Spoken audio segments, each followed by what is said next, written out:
The middle class in America is getting crushed. The United States is becoming a third world nation.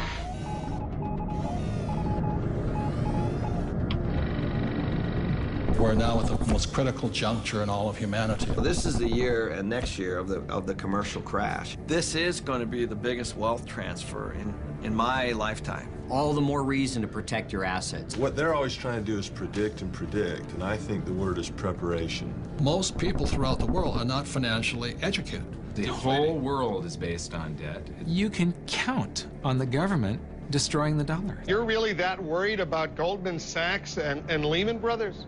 Yes. I'm afraid the Federal Reserve will eventually or come close to bailing them out. That's what I'm concerned about. And that young lady who says the taxpayers are not in trouble, who's going to pay for that bailout again as the taxpayer? That's why this whole thing started, with playing games with your money.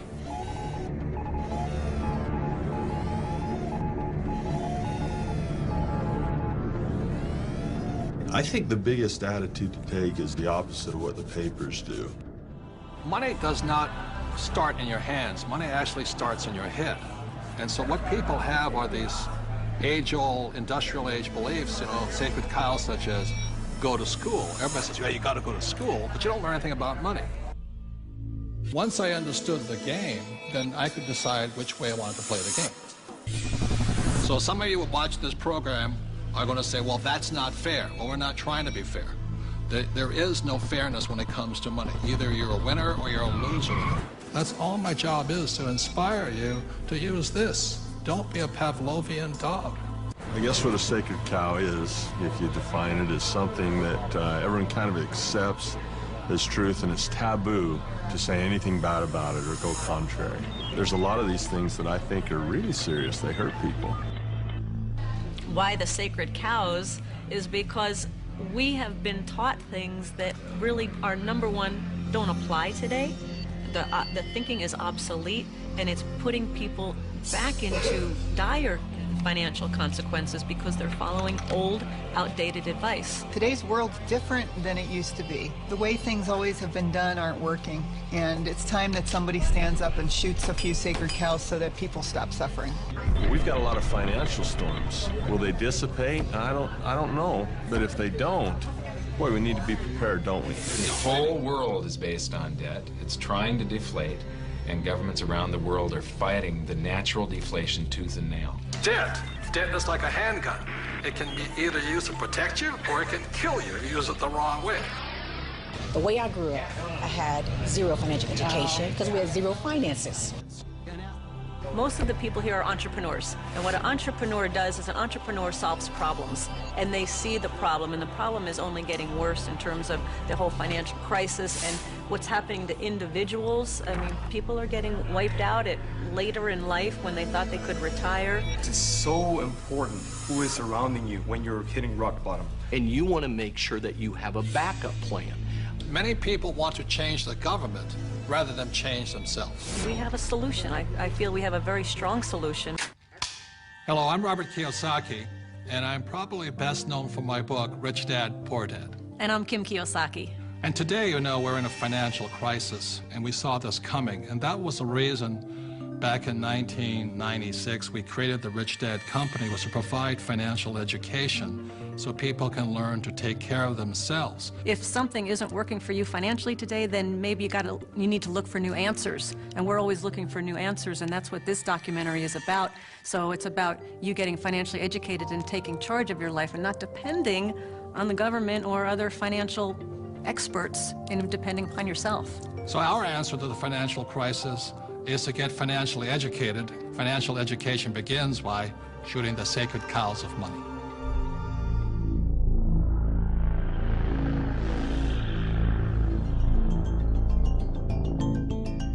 Hello, I'm Robert Kiyosaki. I'd like to introduce you to my team. In actuality, the Rich Dad Company has thousands of people all over the world working with us or for us.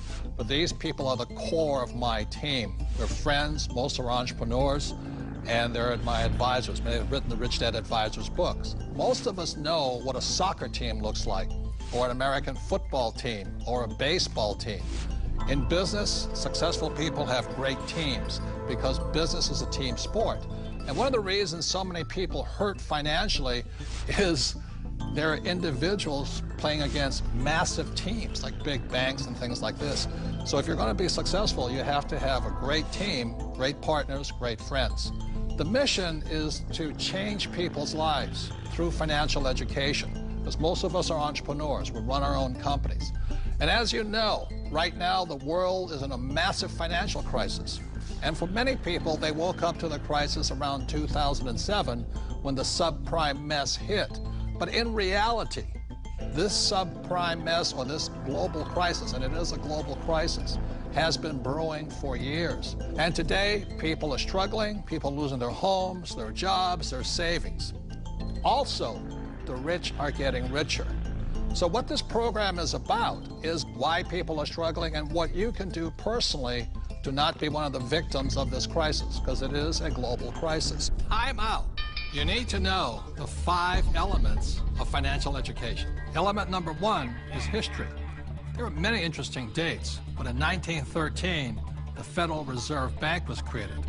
Also of importance in 1913, the Internal Revenue Service was created, so they could tax us. You see, they had to tax us if they were going to print money. Date number 2 that's very important is in 1971. In 1971, President Richard Nixon took us off the gold standard. That is crucial because after 1971, money stopped being money. It started becoming a currency which was backed by debt. And one of the reasons we're in this massive financial crisis today is because after 1971, the Federal Reserve Bank could print as much money as it wanted. And in 1974, the rules of retirement changed. And that's why today so many people of my generation are afraid of running out of money during retirement. And element number 2 is taxes. As you know, taxes are not fair. There are many reasons why the rich pay much less in taxes than the people who work for the rich. And element number 3 is having a financial vocabulary. In other words, understanding the language of money. For example, what's the difference between an asset and a liability? Capital gains versus cash flow, or fundamentals versus technicals. That's all part of a financial vocabulary. Number 4 is wealth protection. As we all know, there's people out there trying to steal your money. But there's also people who you trust your money to who are also taking your money. So that's why part of financial education is not how much money you make, but how much money you keep. And element number 5 is always remember there's 2 sides to every coin. And that is to remind you that when you put your money in the bank gives it to somebody else. When you put your money in your retirement plan, the bank gives it to somebody else. So for a complete financial education, you need to know there's 2 sides of the coin, and in this program, you'll make a decision which side of the coin you want to be on.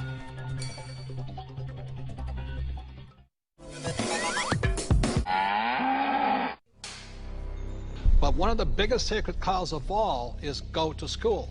And many people think I'm anti-school. That is not true. I'm anti-ignorance. So I'm very pro-education. I'm just not pro being stupid about money. I think that's true, that what you said is education is more important now than it's ever been. That's right. So the problem is that the schools focus just on 2 kinds of education. There's the academic, which is really important. Reading, writing, arithmetic, you need to have it, that's basic. And the second type of education they give is the professional kind of education. So if you want to be a lawyer or an accountant or a teacher, then you need to go to school and get those certifications. But the one kind of education that's lacking severely in the school system as it stands is financial education. Time out. An important part of financial education is having a financial statement, which is an income statement and a balance sheet. Now, when you go to your banker always asks you for your financial statement, not your report card, because your financial statement is your report card once you leave school. Your financial statement will tell you whether or not you're smart with money or not smart with money, because that financial statement is your report card of your financial intelligence. I put on my Facebook one day that we need to teach our children financial education, and I received a comment back from a teacher that said, who's going to pay for it? We're all going to pay for it if we don't start educating our children in school. This is a very hot subject, but our schools are training people to be employees, to work for the rich. The second thing I don't like about school is how dare they label a kid as smart or stupid at an early age. The reason I'm sensitive to that is because I was labeled stupid right off the start. And it wasn't that I was stupid. I was bored, and I was not interested, and it was none of the subjects I wanted, and nobody could tell me how I was going to use calculus. I kept asking my teacher, how am I going to use calculus? And they couldn't tell me. Are they training to be an employee, or are they training to be street smarts? See, my poor dad was school smart, my rich dad was street smarts, and I'd rather be street smart today. Well, there's a total lack of practical education is really what you're talking about. And I found that. I'm an accountant. I have a master's degree. And you're an A student, right? And I'm an A student. We'll forgive you. So, thank you. But when I went to school, the only financial education I got was specific to my profession. Okay, there was no general financial education. I could have gone all through, gotten a master's degree, got a PhD in my field without any specific financial education about how to handle myself once I got out of school. Right, and people say to me, well, I learned economics in school. Is economics financial education? Not really. You know, it's not about investing, it's not about the laws, it's not about taxes, it's not about history.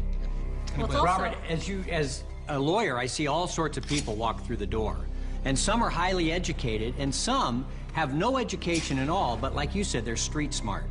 And the first time I saw this type of client, I thought, wow, he's doing pretty well. He didn't go to college, but he's got all this real estate. And then there's a pattern that develops where you see a lot of people who never went to college, but are street smart and have done very well. I can just say, just talking to a woman the other day, she's just as you're saying, highly successful doctor. Very, very successful. Medical doctor, very smart in so many ways, but when we were talking, she finally looked at me and she said, oh my God, she goes, I have not a clue about my money. She's 45 years old, not a clue. And you think that because they're successful, they know something about money. But so many people don't, because so many of us haven't had the education. School puts us in a culture of dependence. We depend on three things. We depend on a corporation to take care of us, or we depend on government to take care of us. And the scary one, I think, is we depend on institutions. You know, the people we run our 401ks to take care of us. Stock market. And we put ourselves, we rob ourselves of the independence to think freely as entrepreneurs or investors, and we just become dependent on those three entities. And it's brutal. And Mr. Maloney, you never finished school, did you? No. I failed school, but more than that, school failed me. I was dyslexic. They didn't know what it was back then, but basically, I was just like you, bored stiff. I got put in all the remedial classes, so I was in with the dumb kids, basically. They weren't teaching me anything I wanted to learn or anything that I would ever use in my lifetime. And the reason I bring up Michael, most people agree he's probably the smartest guy on this team. And the problem was, again, Anita says, there's three kinds of education. It's academic, reading, writing, arithmetic. That's professional, become a doctor, a lawyer, in my case, a pilot. And number three is financial. But Michael was put back because of academics, because you can't read, right? Right. So how did you learn how to read? Oh, well, Apple came out with OS 10 at the beginning of the last decade. And you can just select a text and hit a button and the computer reads to you. Most people don't know it's built into the operating system. But more, I developed a passion for global finance and economics, and monetary history, especially. And passion drives you. Now we can't shut them up anymore. So I'm going to blame Apple for that one. School's a solo game. I didn't do well in school. I did very well in sports. And in sports, you learn to compete. You learn to deal with pressure, teams, goals. And school is more so individually. I'm competing against everybody, and teamwork is cheating in school.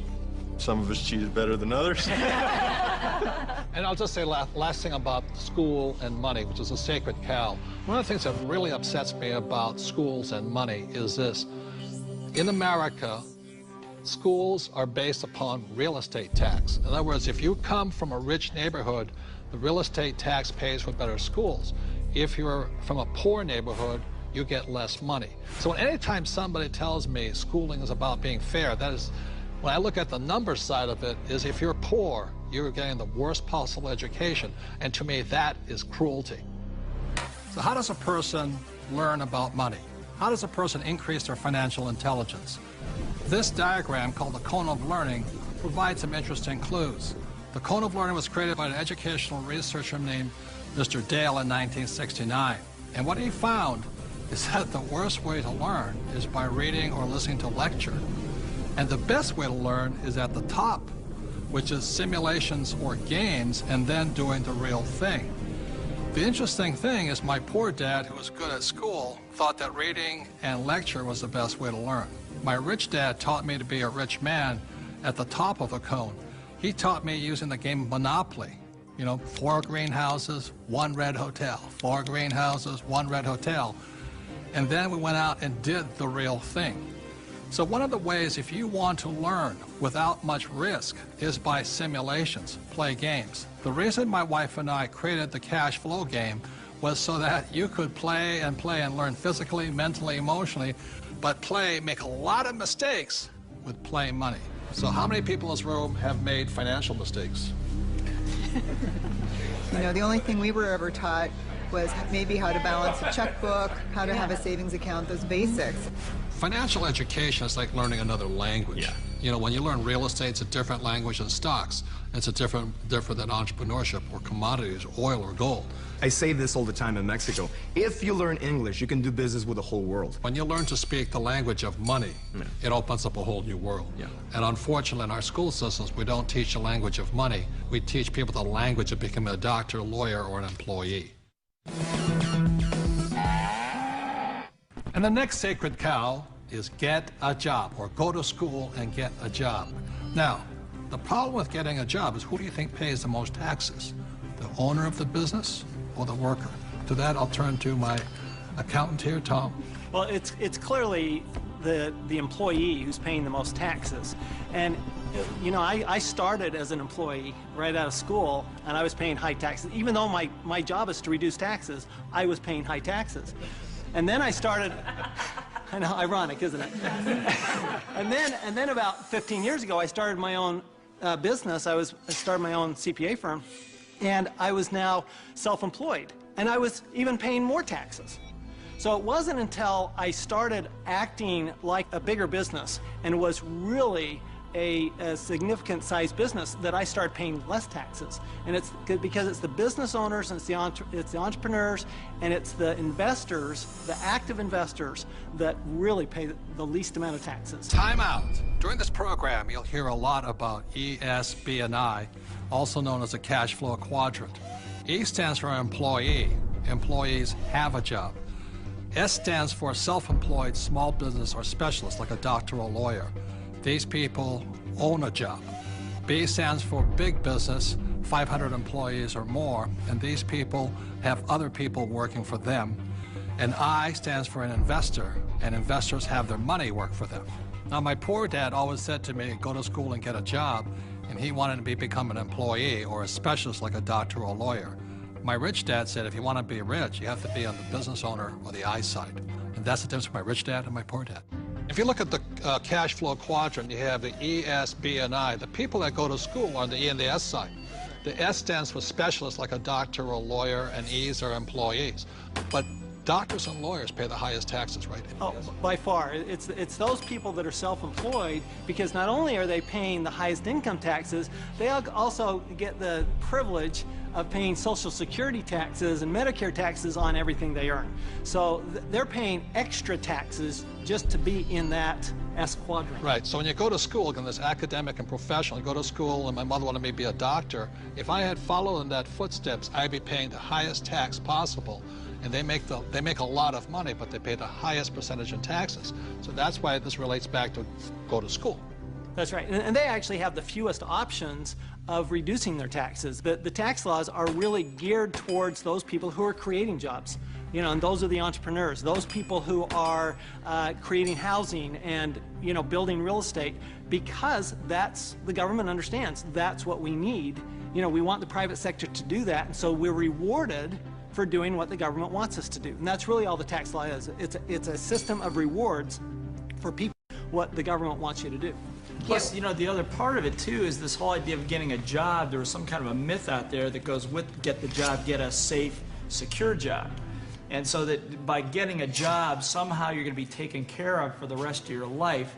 And all you got to do is pick up any paper to see how many tens of thousands of people are losing their jobs. There are no safe, secure jobs. And now we're competing with India and Asia for jobs that were sacred to America at one point in time. So this whole idea of having a job that was secure is probably the most insecure thing you could be doing right now. The idea of a secure job is an industrial age idea. Exactly. The only option is put into your head is go get a job. And I wasn't around. Brainwashing. Yeah, I wasn't around entrepreneurs. I wasn't around business owners growing up. I was around employees. When I first started my company 15 years ago, I went back to my class reunion, which is always an interesting thing. And I remember saying to them, yeah, you know, I started a company about 5 years ago, and they looked at me like, oh, and some of them even said it. They go, you're so brave. And I'm thinking, you know, I've had this company for 5 years now. That is the longest I had ever worked anywhere.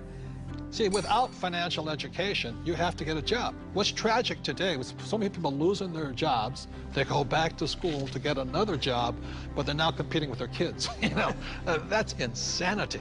So we're not saying jobs are bad, we're just saying as entrepreneurs, our job is to create jobs. The government doesn't really create jobs. They need more entrepreneurs. I didn't even know there was another option growing up. I didn't know there was another option. I didn't know, I thought all you could do was get a job. So again, it's not right or wrong to be an employee, but I'd like to know what my options are. Right, because when you were in school, did they say, go to school, get your diploma so you can become an entrepreneur? No. I mean, you'll never hear that in the school system. No, they said work your way up the ladder, get the bigger paycheck, get a better job, higher pay. But you're right, job is the only option that you'll hear in school as a rule. And job stands for just over broke, you know? Well, to me, the real issue with the job is it's the highest risk profession you can have because you only have one client. Now, you know, when I started my business 15 years ago, it was after being fired from a job.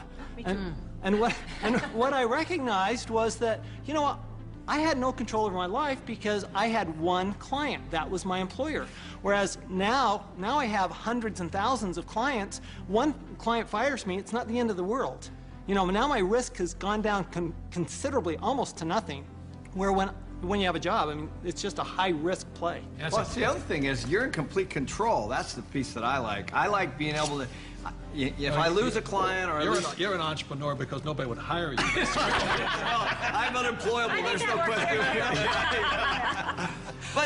But it's nice, like you know, like if you're going to lose some business or you do lose some business, you can go out and generate business and fill that gap. Financial security is more important than job security. Time out. E's and S's get punished for making mistakes or they lose their job. B's and I's get richer from their mistakes because they learn from their mistakes. The next sacred cow is work hard. Because my poor dad, a school teacher, great guy, PhD, he always says, I'm a good, hard-working man. And my rich dad had a different point of view, and he had me read this book by Mark Twain. It was a story of how, I think it was Huckleberry Finn or somebody got the other kids to paint the fence for him. He says, that's working hard. You want other people to work hard for you, and you want your money to work hard for you. That was his lesson. And a lot of people really, you know, they can't wait till Friday because they hate their work so much, and they dread Sunday because they have to go back to work.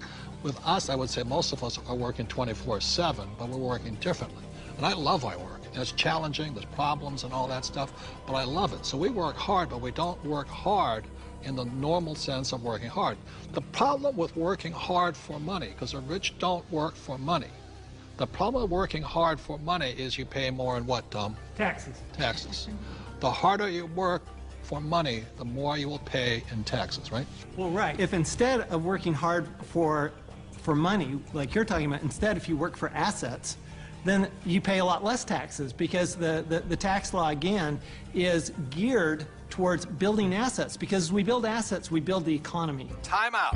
The big difference between E's and S's and B's and I's, E's and S's focus on the income statement, and B's and I's focus on the asset column. My rich dad simply said to me, he says, assets put money in your pocket whether you work or not, and liabilities take money from your pocket.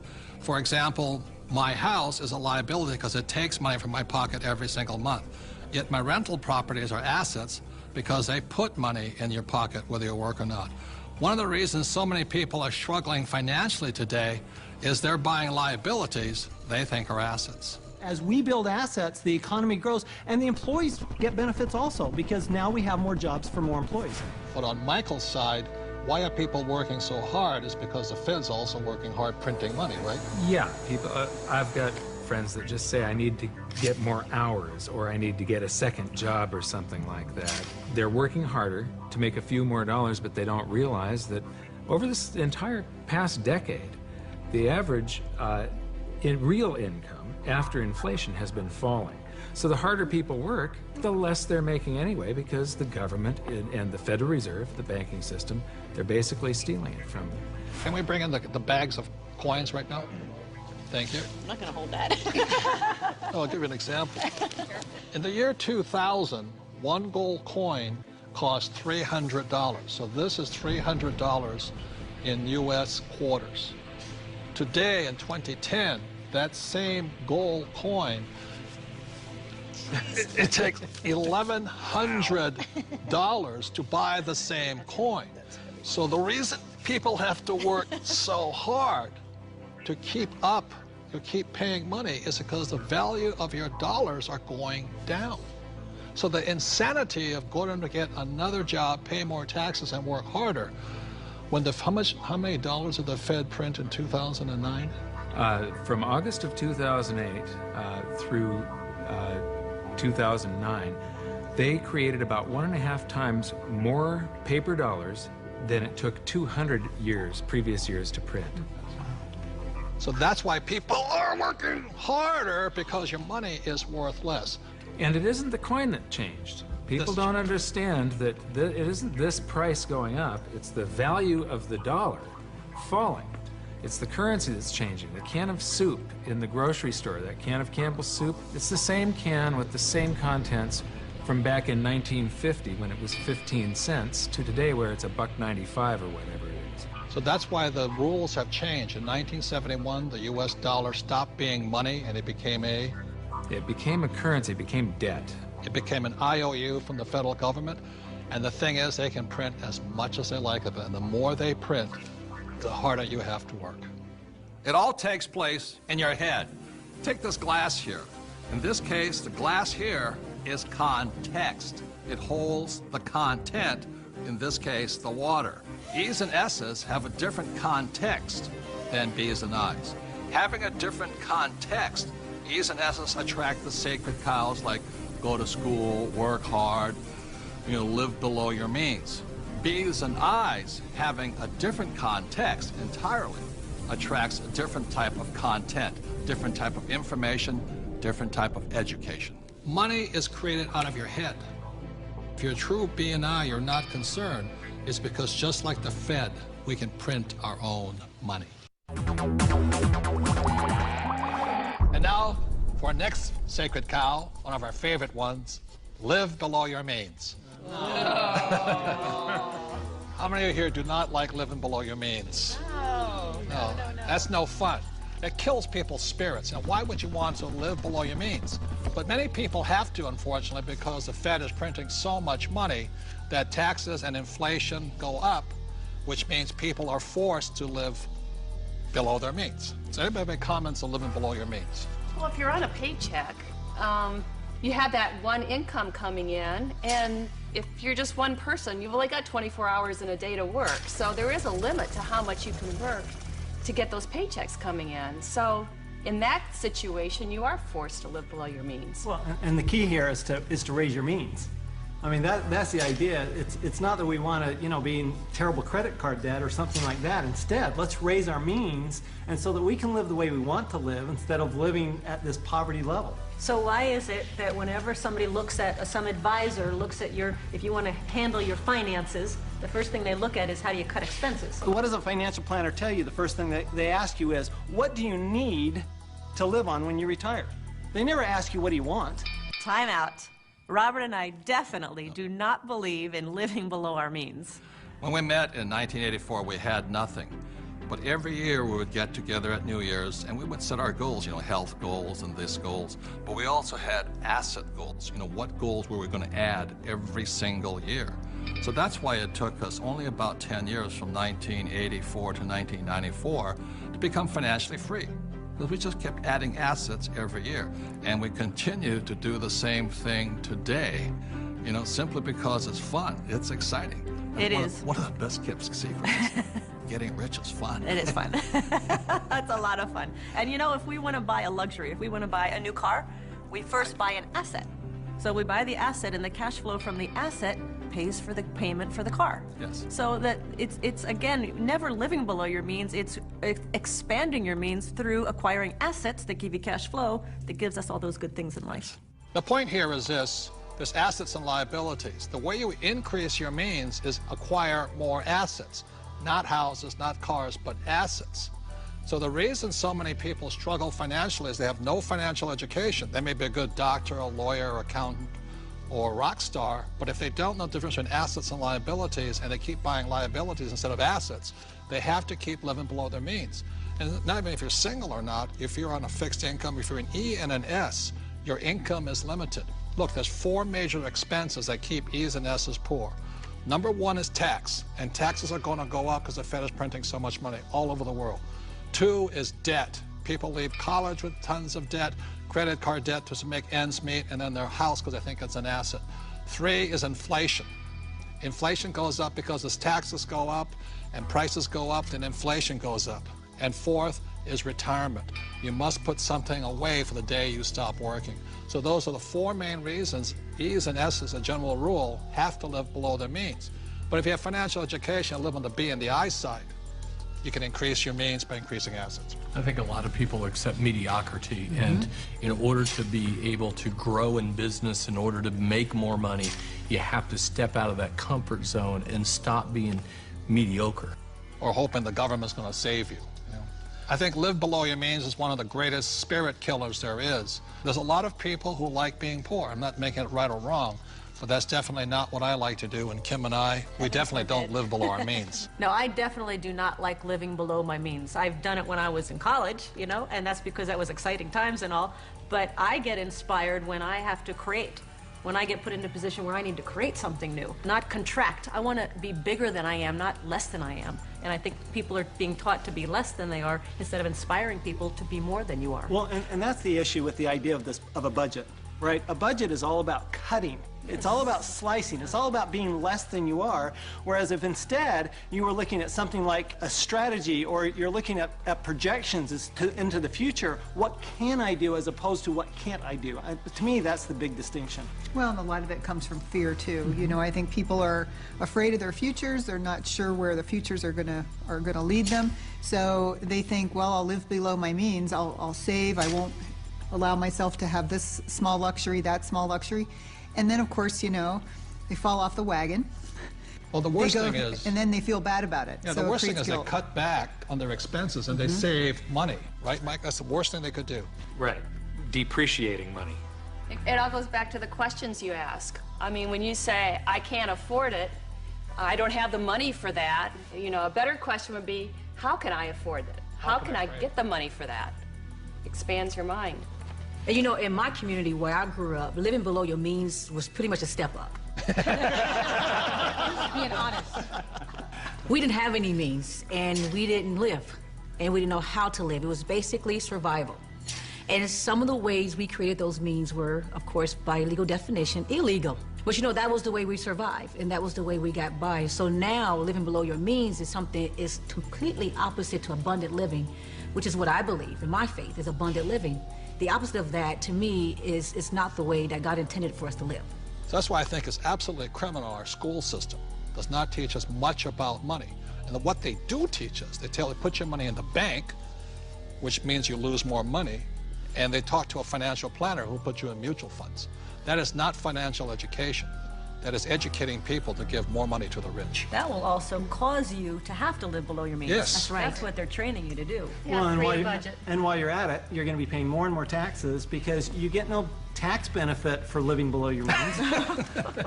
And that's the problem is they say to a child, go to school and get a job or become a doctor and lawyer. you will pay more than your fair share of taxes, and then you too will have to live below your means. If you're playing defense instead of offense, you're just hiding and trying to play it safe and saving money, and you never manifest. You cannot be who you're supposed to be. I say it's time to get financially educated and take care of yourself. And now we're going to the sacred cow of save money. And in 1971, President Nixon took the dollar off the gold standard, basically took the world off the gold standard, and money was no longer money. So people are no longer saving money. So just to reiterate again, this is $300, what an ounce of gold was worth in the year 2000. So Kim, lift that. Okay. All right, and so this here is 1 ounce of gold in the year 2010, and it's now $1,100. Ugh. And this is why people are working so hard. I can do it. I can do it. Yes, I can do it. Barely. So the big reason I've said in my books for years that savers were losers is very simply because in 1971, the dollar stopped being money. It became debt. Right, Mike? Yeah, the rules all changed in '71. Before then, somebody, when they became working age, they could expect to put away 10% a year, and by the time they got into their 60s, they could retire on their savings account and expect to live off that interest. And in '71, everything changed, and they started creating currency on a massive scale. Worldwide. Ever since then, worldwide. And that is what causes inflation and the loss of purchasing power. So people thinking that they can retire, you know, back in the 50s, if you got $100,000 or $50,000, you could retire on that, you know. So for my mom and dad, you know, the World War II generation, the industrial age generation, it was very smart to save money. For our generation, the baby boom generation and on, saving money could be the most stupid thing you can do because the system is stealing your wealth through the very thing you work for, called money, which is not money anymore. Right. And Real money is actually gold and silver. Money has to maintain its value over long periods of time. Currency doesn't have to. And this is historically, has always been, for thousands of years, this has been money. 5,000 years, this has been the predominant currency. It became money when somebody minted it into coins in Lydia in about 680 BC. And each unit had the same buying power as the next one. They became interchangeable. So let me ask you this. This printing of money out of just paper, this has been tried before, hasn't it? Many, many, many times, and there's always one result.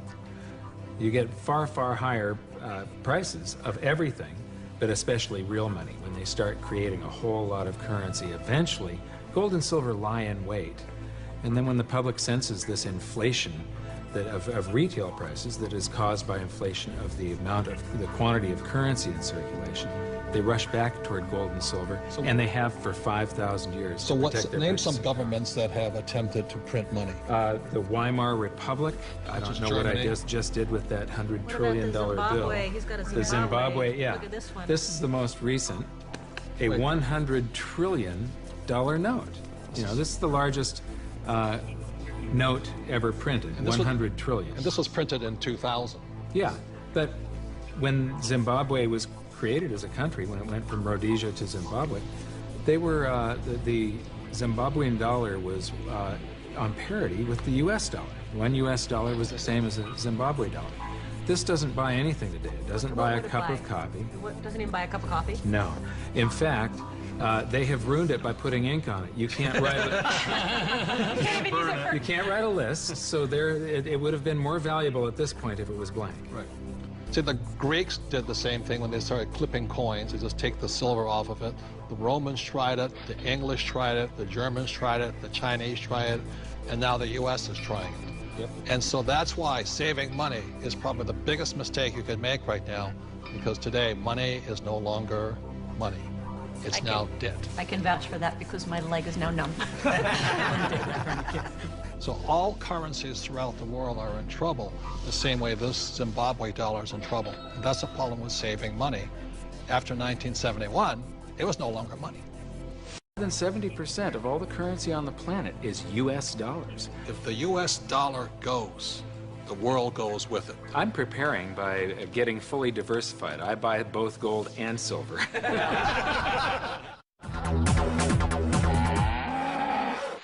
It's no secret that the California housing bubble has popped with hardships spread wide. Real estate expert Robert Kiyosaki predicted all of this would happen back in 2005, but most people didn't listen. It's the biggest financial bubble in the history of the world. So I have the benefit of traveling the entire world. All markets go up, all markets come down. So the market will come back. But right now, it's going to be a sled ride down. It might be down for a long time, simply because it's going to take more of a down payment because nobody trusts anybody anymore. And the next big sacred cow is your home is an asset. See, in 1997, I wrote in Rich Dad Poor Dad, your house is not an asset. And at that point, every realtor stopped sending me Christmas cards. Because your home is not your asset. Your home is actually your bank's asset if you could read a financial statement. So, Kenny, you own lots of real estate. Yes. Is your home an asset? No, not my personal residence. A lot of people are in trouble today. Yeah, it doesn't produce any revenue. You know, I pay the bank every month. It's the bank's asset. Yeah, and what everybody's telling me, my house has appreciated in value. Again, that's capital gains versus cash flow. And what the people are finding out now that the real estate market has crashed, and this is all over the world, the value of their home has been sucked out. And so now somehow people are upside down because they're really finding out it's a liability because they still have to pay the bank on that mortgage. You know, so let's say they bought a house for $200,000, they still owe $180,000, but the house is only worth $100,000 now. And they're now finding out that your house is not an asset, it's a liability. And I'll tell you, I'm the largest originator of FHA and VA loans in the entire country out of everybody. I rent. What does that tell you? But as an accountant, is a house an asset? Oh, no, you know, the bank considers it, you know, they'll say it's an asset, and the financial planners will say it's an asset, but the reality is it's not an asset unless it's putting money in your pocket. And a house just drains money from your pocket. And the thing that one of my little pet peeves is that people say, well, if you own a house, though, you get a deduction for the interest. Yes, but it's money out of your pocket, and the best you can get is 40 cents on the dollar. Okay, so you're given $1 and you get 40 cents back. You're still out 60 cents. It's not difficult math. Your home is shelter. It's a place to raise a family, but it's not an asset that you're ever going to make money on. It's not a financial asset. No, you might make money in an uptrending market, but today the market's trending down. And that's why in 1997, what I said in Rich Dad Poor Dad, your house is not an asset, was heresy. Now people are going, oh my God, I should have listened to him. So I'm not saying don't buy a house.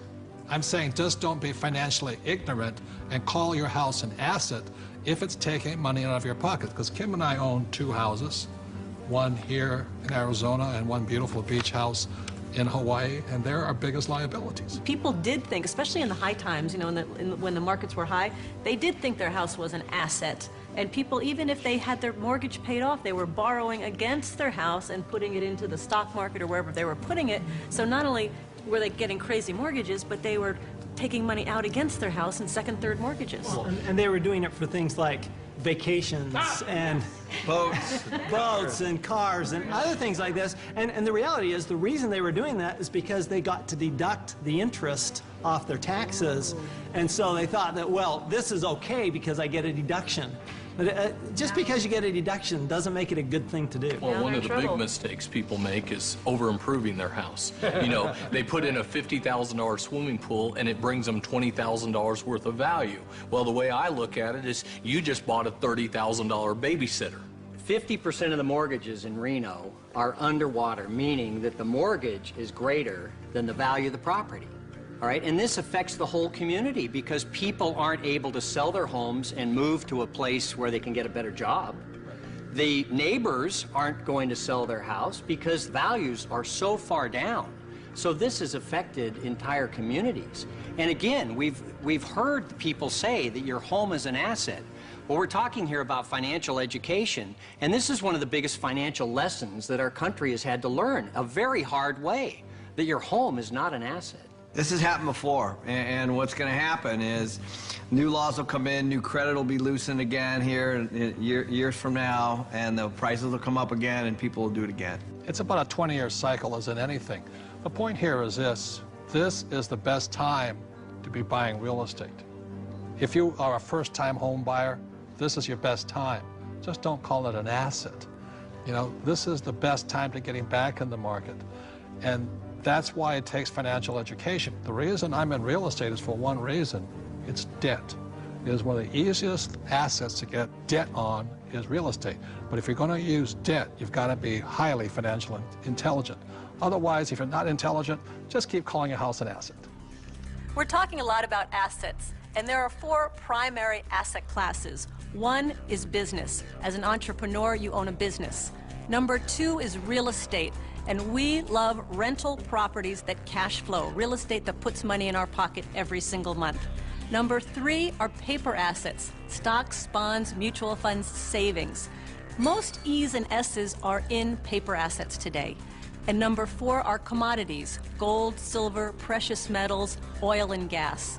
For Robert and I, we're in business. We're in real estate. We own hundreds of properties in real estate. We have paper assets and we have commodities. So for us, when we talk about diversification, we're in all 4 asset classes. Now we're going to shoot one of the more evil of all the sacred cows. Evil for most people. Get out of debt. And a lot of people are saying, cut up your credit cards. I think that's really ridiculous because a credit card is not the problem. In fact, I love my credit cards. I don't know how anybody could get along today without a credit card. But the credit card isn't the problem. It's lack of financial education is the problem. The entire currency supply, all of the dollars in existence, require debt. You can't have a dollar without debt. A dollar is just an IOU. It's borrowed into existence either by the government creating a bond which promises to pay interest, you've got to pay out of future taxes, or people create currency by taking out a loan at the bank, fractional reserve lending. Every month there's a payment due on those dollars that you created. Right, and this credit card is a fast way of creating money because there's really no money in this card. See, let's say I go to the store, there's no money in it, and I charge $100. Like magic, $100 is created and it flows into the economy. That's why debt is good. But when you abuse this, that's when we get in trouble. So I think, Mr. Rodney here, you see the horror stories of bad debt, don't you? Yeah, I've seen people walk into my office that make $150,000 a year, but they have $250,000 in credit card debt. Let's face it, we live in a credit society, and you do have to have credit. And we have to learn how to survive and thrive in our credit economy that we are. But, people are walking in, and they have this bad debt. They're asking, what do we do with it? Well, number one, you try to pay off the bad debt so you can invest in good debt, which would be real estate. And we love debt, don't we? Yeah, we have a lot of debt. Our real estate that we own is all basically financed with our tenants. So that's what I consider to be good debt. So when we get real estate, we get proper leverage, and it's paid by all the residents that live in all of our projects. Well, and it's not just real estate. Business is the same way. I mean, we can have good debt in business as well, so that the business is paying. We have debt in our business. That's how we grow, and it's the cash flow from the business that's able to pay the debt, and the debt creates more cash flow. Time out. Capital gains versus cash flow. See, in my opinion, 90% of the people invest for capital gains. That's why they say, well, my stock price went up or my house went up in value. That's capital gains. People like myself understand cash flow. In other words, I want a steady paycheck every single month. For example, my apartment house, every month it puts cash flow in my pocket. So if you want to be rich, you have to know the difference between capital gains and cash flow. Capital gains is technically gambling. You're hoping something will change. Cash flow is more guaranteed. I want that income every month. So very intelligent investors invest for both capital gains and cash flow. People say, I like real estate. I don't really like real estate. I just love debt because it's so easy to get a loan on real estate, right? Well, here, I like the analogy that you use sometimes. Say if you put $1 million of cash into a mutual fund, you get whatever you get paid. But if you put $1 million of it in a down payment, for some kind of a commercial project like we have, you actually buy a $5 million project.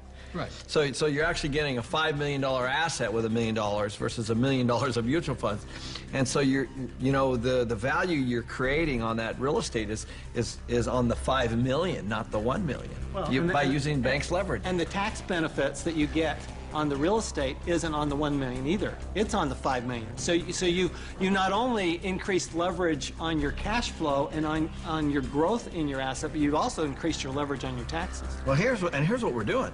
You know, we get these loans, the tenants are paying them off. That's the point. You know, like, so, you know, oftentimes people don't look at that. And they're paying it off with after-tax dollars. Yeah, they're moving into our places, they're paying our rent, we're taking that rent, and we're paying our mortgages, and our mortgages are getting paid down to zero. Wait a minute. Ken's talking about these $1 million deals. Let me tell you how I started.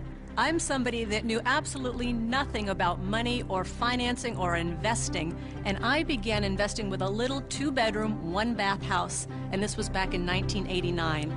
The house cost me $45,000. I had to put down $5,000, of which I didn't have, and I had a mortgage or good debt of $40,000. And the reason it was good debt is because every month I would collect the rent, I would pay the expenses, I would pay my mortgage payment, and at the end of the month, I had a positive cash flow of $25. Now, it wasn't a lot, but it was a start. And from there, I learned, and I did my next investment and my next investment. So it was good debt because that debt put money in my pocket every single month. Just if people understood that there is such a thing as good debt, because I don't know how many people I talk to, but when I talk about debt, oh man, debt is the dirtiest word in the world. That's the 4-letter word, debt. Because they're not educated, no, that's why. And people are raised, and I was raised to get out of debt. You see, this is the thing. You go to a bank, and the banker will sell you mutual funds. But ask them if they will loan you money to buy those mutual funds. The answer is no. But if we go in and we say, we want to buy real estate, oh, how much do you want? It's because there's collateral. Yes. They actually have something physical. That's it. Yeah, they'll sell you mutual funds, but they won't lend you money on mutual funds. That should tell you something. That should be a quick indicator. Dear God, what are you trying to tell me? You know, and the other part about it is, too, is that borrowed money for real estate, is that after tax, pre-tax, or no tax? It's no tax. Anytime you're borrowing money, there's no tax on that money. You can use that cash. It's not taxable at all. So if somebody wants to borrow $1 million or save $1 million, it'll probably take them $2 million to save the million because tax is going to take 50% of it. Right. But I just go straight in and borrow $1 million, which they give us. It's great money. I love my banker. I'm not saying bankers are bad. They're fabulous because they give us the money. All they want is their interest. We keep all the appreciation, depreciation, amortization. We keep all of it. They're the best partners of all. So I'm not anti-bank and I'm not anti-debt. I'm anti-lack of financial education because there's good debt and there's bad debt. Your rich dad was a tough, tough, tough mentor. But, you know, I think some of the greatest mentors are tough because a really great mentor will push you to go beyond where you think you can go. And that's some of my best mentors. That's what they've done for me. Yeah, and I didn't always listen to my rich dad. I still remember I did the real estate course, you know, and I went running out in Honolulu, and I found this condo, and it was for $64,000, and it didn't cash flow. So I went to see my rich dad, and I said, but it's going to go up in value. In other words, capital gains. He says, never buy anything that goes up. It must cash flow. And I said, no, no, no, it's going to go up. And we argued and argued and argued. And this is what he said to me. He says, if you start investing for capital gains, someday you will lose big time. So that I let that condo go. I didn't pay $64,000. Today it's probably worth $300,000. But I learned a lesson from my coach, my rich dad. If I had gotten into the habit of buying for capital gains, either the price of stocks going up or real estate going up, I might have been wiped out in this crisis. So that's why a coach and a mentor keeps you onto your plan. And helps you create and develop very, very good financial habits. Because if you have poor financial habits, as you're in your personal life, you're going to take those into your investment life. So one of the most important things is they will help you develop great financial habits. Because when markets go up, greed sets in, and greed makes people stupid. After 1974, the rules of retirement changed, and suddenly it forced E's and S's into the I quadrant with no financial education, and they started to put their money into these retirement plans. And suddenly, voila, a whole new industry was born called financial planners. And today, it takes 30 days to become a financial planner. It still takes a year and a half to become a massage therapist. You know what I mean? What do you think of mutual funds? I think they're a great way to make money if you sell them to other people. Well, I think it's one of the worst places a person could put money. They really do. They make other people rich. You know, hidden fees, expense ratios, and you talk about the law of compound interest. Well, there's the law of compound expenses. Okay, so let me ask you this. If I say to you, invest for the long term, you know what I mean, for 30, 40 years, what do you think about that in a paper asset? You've lost control that quick. Liquidity is what paper assets are about. Your ability to sell and buy without negotiation problems. And so the moment you say, I'm going to buy this, I'm going to hold Enron, I'm going to hold WorldCom, and I'm going to hold, you know, GM, and I'm going to hold United Airlines. And, well, you can just go on and on. How about Pan Am? Yeah, but the moment you decide to hold that, what control do you have? None. You know, yeah, in real estate, you can force the appreciation, paint it, carpet. You can't do that with paper. Well, Your only control is to sell. If you hold it forever, you're rolling the dice and saying, I hope it works out. Right. There's a lot of people say, you know, stocks are the best way to go and don't get into real estate, you know, a lot of these financial advisors. But the stocks are good for people who are not business people. You see, as entrepreneurs and real estate people, when you look at a financial statement, I personally am responsible for income, expenses, assets, liabilities. But as an investor, even in Microsoft, I have no control over income, expense, assets, and liabilities. Is that All correct? you can do is sell or hedge. That's all you can do. Well, that's right. And what makes it worse is that you take those paper assets that you don't have control over because you invest in the long term, and then you put them into our 401k, so you have even less control, because once they're in that 401k, you can't take them out. You really can't do anything with them. You're penalized for early withdrawal. You're penalized for pulling them out. And then, on top of that, you don't even get the one tax benefit you get with paper assets is capital gains. And you put it into a 401k, you've lost that benefit. On top of that, when you pull it out, there's 3 types of taxes: earned income, portfolio income, and capital gains or passive income. And savings and mutual funds, what are they taxed at? Well, when you pull them out, when it's going through a 401k, they're all taxed at that highest ordinary income rate. It's the worst thing you could possibly do if you plan to be rich. But if you plan to be poor, it's a pretty good plan. Robert, I've seen you take heat in the press by this, where you say they're risky. And I'll tell you where I think the risk is. When you sit down and they say, we're going to diversify you. You know, that way if one company goes down, you got all these other companies to buoy you up. And that's fine for a non-systematic type thing, but a system-wide problem, it does not protect us if the system breaks down. Because it's not diversification. Yeah, it's more fragile now than I think it ever has before. And I think these people saying, well, I'm well diversified. They're not well diversified. You diversify across asset classes, not just in bunches of stocks, in my opinion, anyway. So the problem here with diversification, it doesn't protect you from a crash. Right. And it's not diversification anyway, and Buffett does not, Warren Buffett, the world's greatest investor, reportedly, says diversification is something like it's protection from ignorance. Right. But it's ignorance from both the person selling you the plan as well as you who invests in the plan. But this is the biggest thing that really bugs me. When Kenny and I buy real estate, we always buy insurance, don't we? Yeah. And then when we drive a car, we have insurance. Right? Is there insurance for mutual funds? Well, not for the average person. No. I mean, Is there insurance on your 401k that what you put in will be there when you retire? And which is more likely to burn down in the next 5 years, your home or your 401k? And I'll say it again, we all drive cars with insurance, hopefully. We have houses with insurance. When we buy real estate, we have insurance. Our companies have insurance. But the 401k, all these retirement plans, there's no insurance on them. So if it crashes, they lose everything, and the mutual fund companies walk away with the money. And that's a higher level of education, because most people don't know how to hedge that. Nope. They don't know how. I mean, it's possible, but if you interview the average person, yeah, that's what we teach. That's what our advanced courses teach, is how to play But the average person, I liked what your comment said. If you poll the average person, you say, tell me the difference. This is a very basic question. What is the difference between a defined benefit pension plan and a contribution plan? Most of the people I talk to do not know that difference, and that is not a minor thing. That is a major deal. Time out. This is a very important point. You see, in 1974, the rules of retirement change. Prior to 1974, most people, like my parents, had a defined benefit pension plan. What that meant was that they received a paycheck for life.